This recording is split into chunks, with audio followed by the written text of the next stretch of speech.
చూస్తే ఏంటి అని అంటే ఎక్కడైతే కింద పడతామో అక్కడే ఆగిపోవడమా లేచి పరిగెత్తడమా అది మన చేతుల్లో ఉంటుంది. ఖచ్చితంగా మనం ఏంటి అని అంటే వాళ్ళు అన్న మాటకు మనం అక్కడే ఆగిపోయినాం అనుకోండి. విమర్శించిన వాళ్ళ విగ్రహాలు లేవు ట్యాంక్ బండ్ పైన, విమర్శించబడ్డ వాళ్ళ విగ్రహాలు మాత్రమే ఉన్నాయి. ఇక్కడ 5% పీపుల్ ఎవరైతే ఉన్నారో ఇక్కడ మనకు ప్లాన్ గా చెప్తారనమాట. 5% పీపుల్ ఇక్కడ ఏదైనా అనుకుంటే అది సాధించగలుగుతారు. మొన్ననే మనకు ఏంటంటే ఒక చేదు వార్త, రామోజీరావు సార్ చనిపోయారు కదా, అలాంటి వాళ్ళలాగా ఒక నార్మల్ పర్సన్ ఒక సైకిల్ పైన ప్రియా బచ్చలు చిన్న చిన్న బిజినెస్ ల నుంచి ఈ రోజు ఒక మిలీనియర్ గా మిగిలిపోయారు. ఆయన ఎప్పుడైనా మర్చిపోతామా మనం? మెంబర్ ఆఫ్ బిజినెసెస్ ఉన్నాయి. కానీ ఇప్పుడు మనము పేదవాడిగా పుట్టడం కాదు, పేదవాడిగా చనిపోవడం మన తప్పైతుంది. Yes or no? పేదవాడిగా పుట్టడం మన తప్పైతుందా? కాదు. పేదవాడిగా చనిపోతే ఎవరు తప్పు? 100% మన తప్పే. ఇప్పుడు మనం ఏజ్ ఇప్పుడు మంచి కాళ్ళు చేతులు అన్నిటికన్నీ బాగున్నాయి, కానీ పని చేయాలి అని అంటే ఆలోచిస్తాం. ఒక మాట నేనేమంటున్నా అంటే ఇప్పుడు ఇక్కడ నీళ్లు ఉన్నాయి, ఇక్కడ మంచి పదైన భూమి ఉంది, ఇక్కడ బోరేస్తే నీళ్లు పడతాయి. అది తెలిసినాక కూడా మనం ఏం చేస్తామనంటే కొద్దిసేపు వేస్తాం, తర్వాత మళ్ళీ ఏం చేస్తామనంటే ఇక్కడ నీళ్ళు వస్తలేవని చెప్పేసి మళ్ళా ఇంకొక దగ్గర మళ్ళీ ఆ ప్లేస్ మార్చి వేస్తున్నాం. ఆ ప్లేస్ లో వస్తలేవని చెప్పి ఆ ప్లేస్ మార్చి మళ్ళీ వేస్తున్నాం. కానీ వెస్టీజ్ అనే ఒక పదునైన నేల మన దగ్గర ఉంది. ఖచ్చితంగా మీరు స్ట్రాంగ్ గా డిసైడ్ అయ్యి ఆ నీళ్లు పడేంత వరకు కష్టపడండి. ఇక్కడ డబ్బు ఉంది,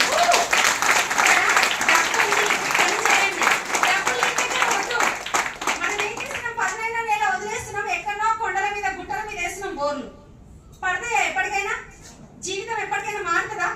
ఛాన్స్ లేదు. నేను చెప్తున్నాను కదండి, నార్మల్ లైఫ్ నాది. నా నార్మల్ లైఫ్ నుంచి ఈ రోజు ఒక ఎక్స్ట్రాడినరీ లైఫ్ నేను లీడ్ చేస్తున్నా.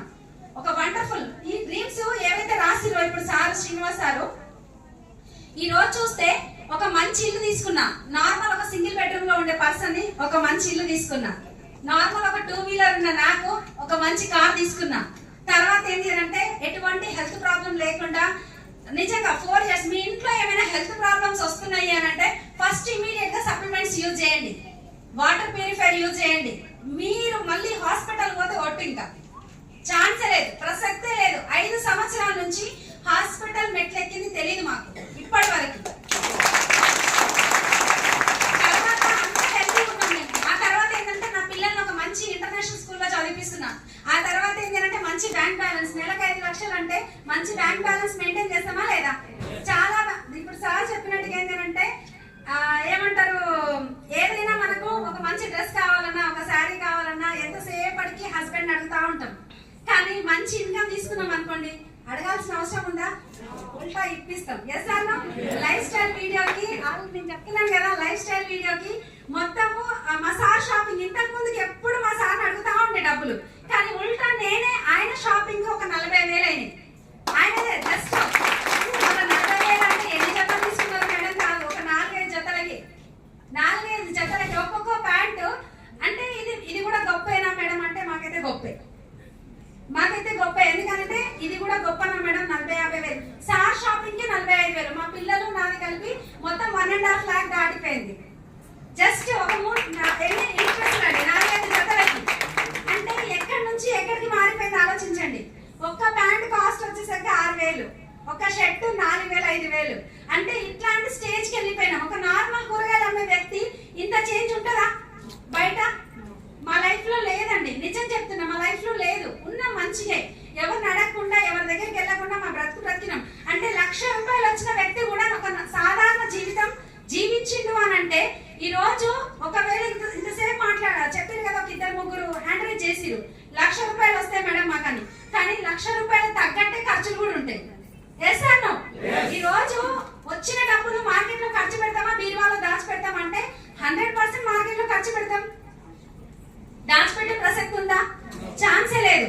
కానీ ఈ రోజు చూస్తే ఏంటంటే మా లైఫ్ ఎక్కడి నుంచి ఎక్కడికి చేంజ్ అయిందంటే ఆలోచించకుండా రేట్ అంటే ట్యాగ్ చూడకుండానే, అంటే ఎంతసేపటికి నేను మొన్న అంటే మాకు జరిగింది ఏంటంటే ఉంటాం కదా చుట్టుపక్కల లేడీస్, ఆ లేడీస్ ఏంటంటే ఎంతసేపటికి ఒక ఆమె అంటుంది అనమాట, ఏమని అని అంటే నాకు బాగా కడుపు మండుతుంది అని చెప్పి.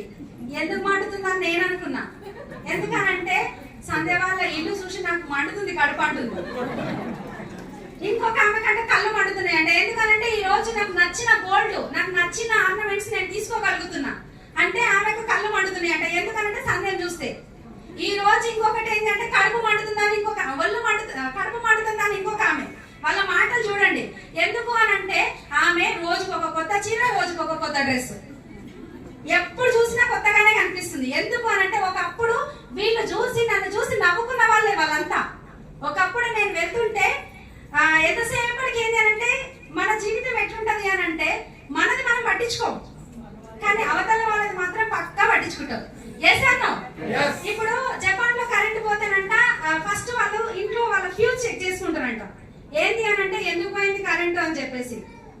అది ఫస్ట్ వాళ్ళ ఇంట్లో అది ఎక్కడ పోయింది, ఇక్కడైనా మిస్టేక్ ఇంకెక్కడ అని చెప్పి. అదే అమెరికాలో కరెంట్ పోతే ఏంటి అని అంటే వాళ్ళు కొంచెం అడ్వాన్స్ కదా, వాళ్ళు ఏం చేశారంట ఆ ఫస్ట్ ఫ్యూజ్ చెక్ చేసి ఆ తర్వాత ఏం చేస్తారు అని అంటే కరెంట్ ఆఫీస్ కి ఫోన్ చేస్తారంట. కానీ దౌర్భాగ్యం ఏంటంటే ఇండియాలో కరెంట్ పోయింది అనుకోండి, ఫస్ట్ పక్కింట్లో పోయిందా లేదా అని చెక్ చేస్తాం.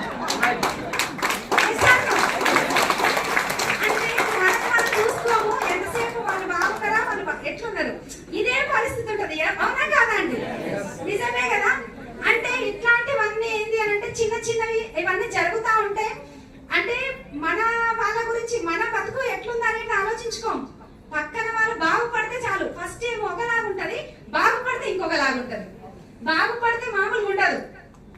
చాలా రకాలుగా ఒక్కొక్కరు మాట్లాడేదానికి చాలా రకాలుగా ఫేస్ చేస్తామండి. స్టార్టింగ్ మీరు ఎవరిని చూడకండి. స్టార్టింగ్